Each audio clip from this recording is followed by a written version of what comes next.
Hi guys, Louie here, and happy Veterans Day weekend, and definitely appreciation and respect to all the veterans past and current, including their families who help keep us safe. So thank you, veterans. Let's move on to taking a look at the markets. I want to take a look at the price of silver as well as the Dow, and take a look at a new offering over at the U.S. Mint as well, see if there's an opportunity there. So let's go ahead and get going. What you have in front of you is the price of silver at this time on Sunday sitting at $16.75. So unfortunately, the wedge that we were following took a break to the downside instead of to the upside. So that was, I'm not sure if that is bad news or good opportunity, but I was hoping for it to go up, but it did not. And here we are breaking back down. Looks like we have, boy, that is a big red candle. Seldom do you see sells that large and moves that large. We would have to go back to, oh my gosh, when did we get a move like this before? Yeah, the last move, what year is this? This is July of 16 when we had our move to $21. That's the last time, gosh, I've seen a big red candle like that. So in this case, that did foretell more moves to the downside. However, there was a recovery after such a big red candle. So let's go back to our chart over here. Of course, we are much, much lower than we were back then, but still a little above support here. So yeah, I'd say there is some risk to the downside, but I made a purchase late Friday, 2,000 ounces of the SLV, just because that is such a dramatic move. Clearly what is happening here is the news about the economy and about the Dow is drawing money back into the stock market. Let's take a look at the Dow really quickly. All right, here is the chart of the Dow, and up here on the upper right corner you can see the breakout, and clearly that is a bullish sign for the Dow. However, personally I'm not buying it, but there seems to be a lot of manipulated news such that trade deals are on, trade deals are off, etc., etc. And it feels like the news in the Dow is being manipulated to the upside. I mean, very little substantial news that would cause me to think that we are off to all new time highs in the Dow. But the chart says we are. Now this could reverse. But it feels like the news cycle is set up to support a higher Dow to me. Let's take a look at interest rates. Of course, when long rates go up, that forces people back into, forces them out of silver and back into fixed income. So let's see if rates are higher. Of course, if the economy is getting stronger, we're off to new highs. Then people think that the Fed might that the Fed might loosen and start having to raise interest rates, which is always bad for silver and gold. But this whole paradigm here of higher Dow, higher interest rates, I don't buy it at all. But let's take a look at the long bonds. All right, this article is from November 8th. 10-year Treasury yield sees biggest weekly jump in around a month. I won't try to decipher this chart here, but U.S. Treasury yields were mostly steady on Friday, capping a week-long surge after signs of progress towards a U.S.-China trade deal pushed long-term Government rates to multi-month highs this week. Okay, the news on the trade deals is like there's nothing substantial there other than the Chinese are going to buy some agricultural products, and perhaps tariffs will be suspended? Perhaps they won't. The 10-year yield was virtually unchanged. Let's see. The 2-year note was down 1.3. I believe the inversion has been reversed at this point, but I do feel that's potentially manipulation. White House advisor Peter Navarro said that the U.S. had not agreed to roll back tariffs following reports that there were disagreements within the Trump administration whether to remove existing import levies. President Donald Trump said later he has not yet approved such an agreement. On Thursday, Chinese officials had said both sides had accepted that if a Phase 1 trade deal came to pass, the U.S. and China could both reduce the tariffs simultaneously at the same proportional pace. Let's see. Federal Reserve official Mary Daly spoke on Friday. Though most of their comments didn't pertain to monetary policy, she said that did not support October's rate cut and that the economy was solid. So do you see the discrepancies here? I mean, the part of the Fed is saying that we need rate cuts to counteract tariff worries and world recession. Part of the Fed is saying the economy is solid. There are trade deals. They're on again. They're off again. But the backdrop to all of this is a weakening world economy.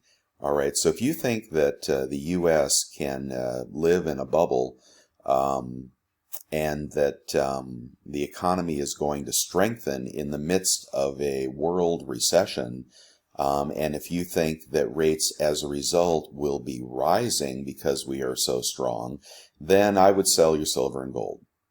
But if you think that the world economies are in dire straits, if you recognize that recession indicators are going off all over the world, and if you have some skepticism about this trade war rhetoric, which is all it is, it's just all rhetoric. Nothing is real here. It's all complete rhetoric. In concert with potential manipulation of the long bond, potential manipulation of the stock market, then I would hold on right here. Let me go back to the silver chart. Okay, so either silver is moving to multi-year lows because everything is so great in the world, or this is a temporary setback and a buying opportunity. I choose to see it as a buying opportunity, although I do think there's risk to the downside. Kudos to those that predicted the move down, and the most notable person that has been steadfast in predicting a dip has been David Morgan. Nothing against our YouTube crew here, but we're all amateurs, right? But David Morgan has been expecting a move of gold back down to 1450, at which point he said he plans to load the boat. We want to take a look at gold really quickly? All right, here is spot gold, and 1700 hours on the, is that the 8th? Today is the 10th. Wait, let me find a better chart. Here we are. Here's the 8th. Yeah, I guess that's the best I'm going to get here. But yeah, 1460, 1458. I don't know. This is where David Morgan thinks that there is a buying opportunity in gold.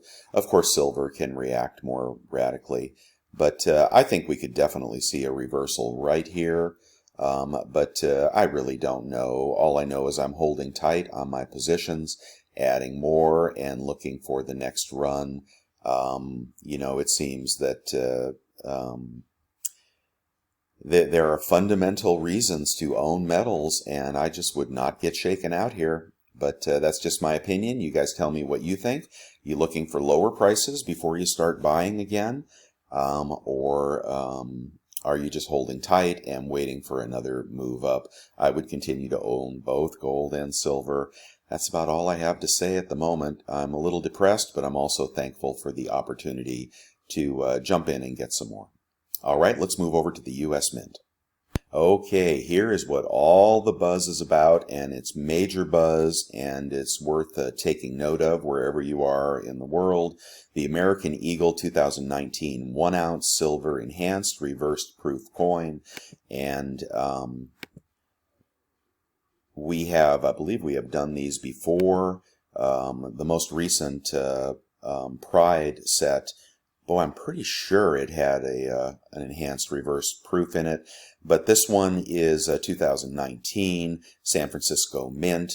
And the significant thing about this offering is mintage limit of 30,000, making it the lowest ever American Eagle reverse proof.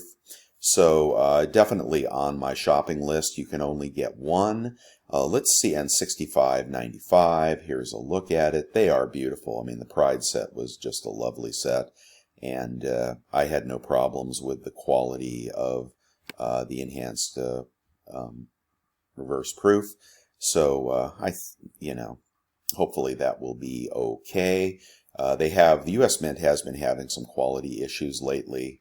I think it was on the 2-ounce. Was it a metal? The last 2-ounce metal was just a piece of junk. The way they produced it. But anyway, I hope they've got their act together here on old standard. Like I said, the Pride sets were very good. Let's see if these are pre-selling. This doesn't release for about 5 days, but I think we've got some substantial opportunity on this coin. Hold on.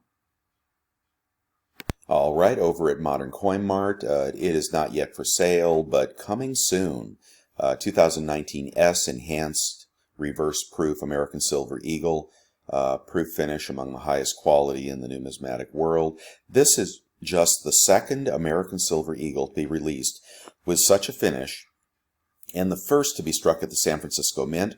Earlier this year, the first enhanced reverse proof addition to the series debuted in the historic Pride of Two Nations, which was struck at the West Point Mint, and I'm sure they go on to talk about the mintage being quite low. Let's see if there are any pre-sales over at eBay.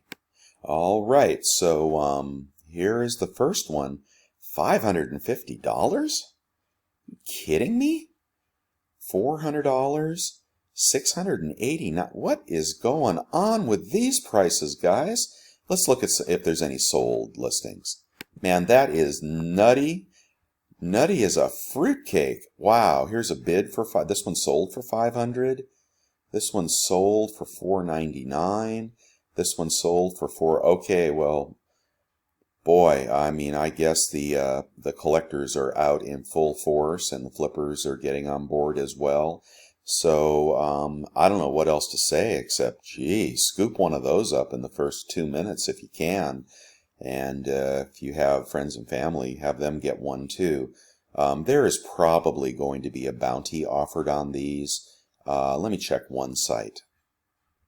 All right, I've already just right off the bat found a buy offer for double the issue price. And people are selling it at that. So I'm not going to go into who that is or where that is. All you guys need to do is, Google this stuff, or send me an email if you want. But okay, well, we got a no-brainer here on this one, dude. So go out there and pick up the loose change in the street if you have a mind to. I'm sure you'll find a buyer for it if the quality is okay on the piece. And let's look forward to November 14th. Wow, that's a cool thing. Well, in the midst of a really, really crummy week, hopefully we'll have a big spike in silver and gold next week. You'll all make all your money back, and you'll buy one of these and pick up, about 20 ounces of silver with the proceeds. Don't be afraid to sell it on eBay if that's something you want to do. I guess I will, although I'm really busy with the move and the new house and stuff. But there's tremendous opportunity here. This is almost a mistake on the U.S. Mint's part. I don't know why they're doing this. Maybe they're embarrassed over recent quality issues they've had. I cannot understand why they would put a mintage this low. Let me know your thoughts. Why did the U.S. Mint do this? Because they're usually pretty good at, stealing the whipped cream off our sundae. All right, that's Louie signing out. You guys have a super wonderful weekend. Thank you, veterans. Bye.